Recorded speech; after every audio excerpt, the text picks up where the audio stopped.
everyone, welcome to your first ever YouTube lesson. So like I already said on Drew's, the thing about YouTube lessons, it's kind of nice is you can rewind it, you can fast forward it, you can go back and forth between it, you can do it several times. So with that said, if there's a part of this that doesn't quite make sense, you can go back and you can watch it again, you can play along with it, and that can be really, really handy. So we're going to dive right into the lesson part with the Spanish Caballero. That's what you had this week, and then we're going to start on the next song in your book also. So make sure that you watch the theory video that I'm sending you about the ear training. Take the theory test again. Send it to me as soon as possible. Make sure you know what you're talking about so that way it's as simple as possible, and I will see you Saturday morning. All right, so I'm going to go ahead and flip over to my other magical view without wasting any time. The Spanish Caballero. I think that all of your notes are in my view range. If not, yeah, it's this one at the end. When you say it's way down there, right? I think that I'll keep my camera here all the same. Remember that you start in the A position with that A chord. Another detail, make sure that your pedal is down for the A chord. Then move your hands. You notice the pedal is still ringing. Then when you play the G, lay your foot off the pedal and put it back. Move your hands. Then clear the pedal and put it back. Move your hands. Clear the pedal and put it back. Okay? So you should get this. Clear. Move. Move. Okay, and then it's nice and clean. The next section you get is no pedal, right? Staccato, then connected, then staccato again.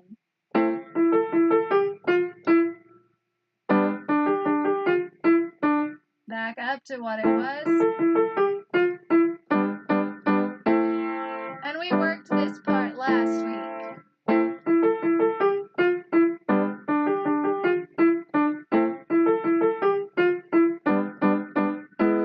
And we talked about how this changes, that you keep this.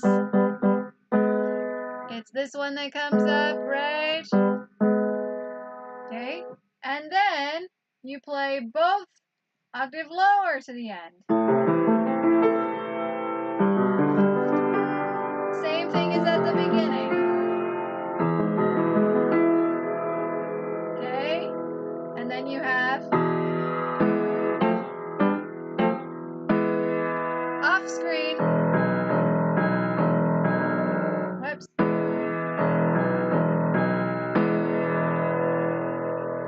Okay, I'm going to play through it once for you to double check without any pauses in it. If yours sounds like mine, then you'll get a sticker next week. You ready? Here we go.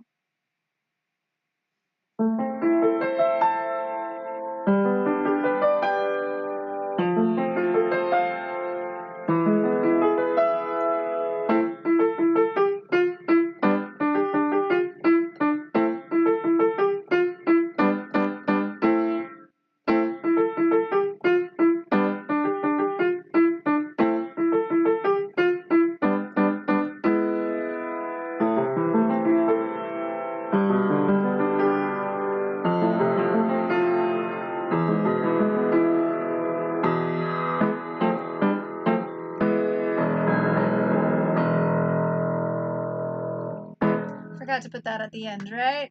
Okay, so if yours isn't quite that fast or quite that, professional sounding, that's okay, but you get the idea. It needs to be very similar to that, all right? You can play along with it. You can review it. You can go back, watch it again, play along with it if that is helpful to you. Moving right along. Now I'm going to crank my air down just a little bit, pardon me. It gets a little bit warm sometimes, and sometimes it freezes. Just depends on the weather that day. The day you watch this, you may be sitting all bundled up going, oh, it's so cold, it's snowing outside, because I hear that that's coming, or the possibility is coming, but today it's 76 in here, so. All right. Now, we talked about how you were going to play the Boxcar Rumble next, okay? And for the time being, I think that I'm going to kind of skip over the 6th hour that's on page number 14, because you are a little bit limited with that cast. And what I don't want to do is cause you to have any additional trouble, okay? So, having your left hand in the cast probably won't pose much of a problem for this one, because most of it is in pretty much one place, okay? So I'm going to go ahead and switch over to my other view. We are talking about Boxcar Rumble on page number 15 in your book. We're just going to go through it really quickly so that you get a good start on it, okay? All right, so this is using the interval of a sixth. You know that in your theory test, we're talking about even in the ear training, the interval of a fifth. Twinkle, twinkle, little star, right? That's what it does next, right? When it goes to this, that's the interval of a sixth. Remember, second, third, fourth, fifth, sixth. And so this song is stepping from the fifth to the sixth by moving your thumb out gently. You should not, when you're doing this, you should not have great big elbow movements, right? Like fifth, sixth, right? Nothing like that. It's just your thumb gently moving back and forth. So if you find your elbow squeezing too hard in your side or pulling out too far, you see what difference that makes in your wrist. This is my elbow tucked into my side, and this is my elbow swung way out, right? And here it is just sitting comfortably at my side. And you just extend your thumb back and forth. You'll also notice my wrist is bouncing up and down quite a bit.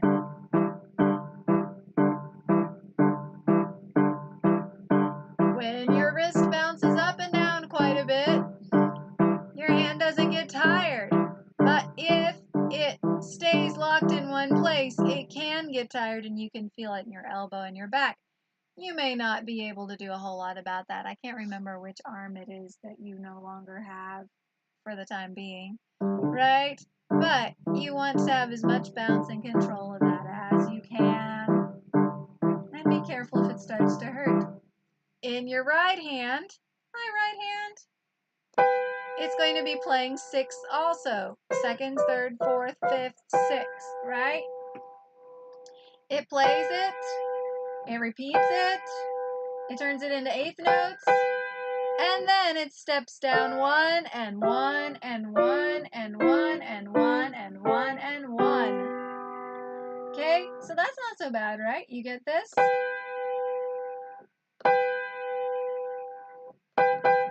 When you get the eighth, put a little bounce in it if you can.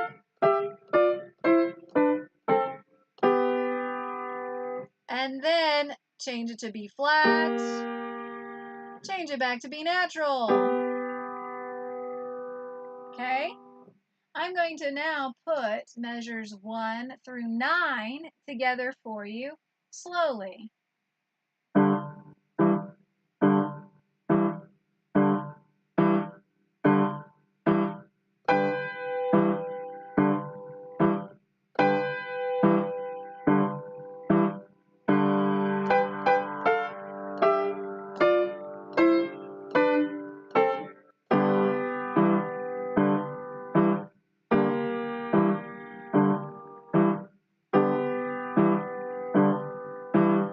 Okay? So that pattern just happens a lot, right? At measure 10, it gets a little bit tricky. You have the same fifth that you've had before, but then you're going to play A sharp, which is the same as B flat, right? A sharp, B flat, A sharp, B is its neighbor. You will be tempted to play this, but that's not the case. It's A sharp, B, D. So you get this little gap right here. A sharp, B, D, A sharp, B, D, then G.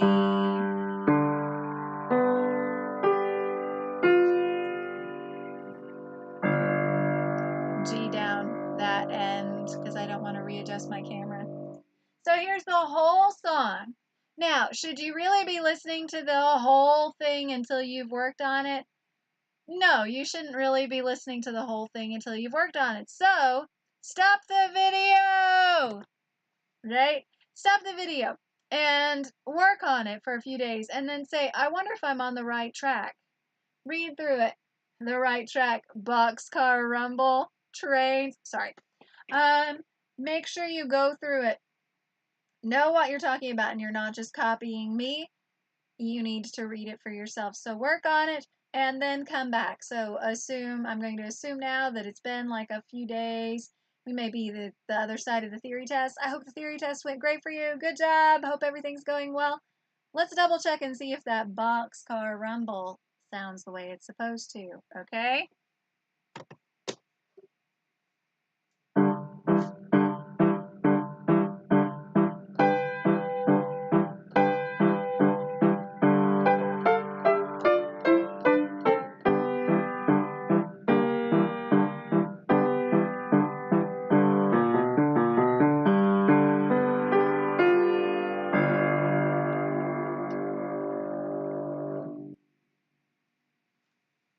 Does yours sound like that? Probably not yet. It's probably not that fast, but you should be on the right track. Sorry, it's just so easy because it's a train song and we just say that, right? It's an easy phrase. So hopefully that will get you started on this one, going and doing well. All right. And of course, we're planning on seeing each other in person again next week. So if there's any question or anything about this, let me know, but priority right now is theory, because once that's done Saturday, then your life will be so much happier. The sun will shine so much warmer. Anyway, make sure that you give me this week's password so that you get points for all the days that you've practiced, and this week's password is purple spoons. Purple spoons, you better know it. And don't tell a brother. If he doesn't want to watch all of his video, don't tell him, right? You have to watch all the video. I will see you next time. Have a good week, Ryan.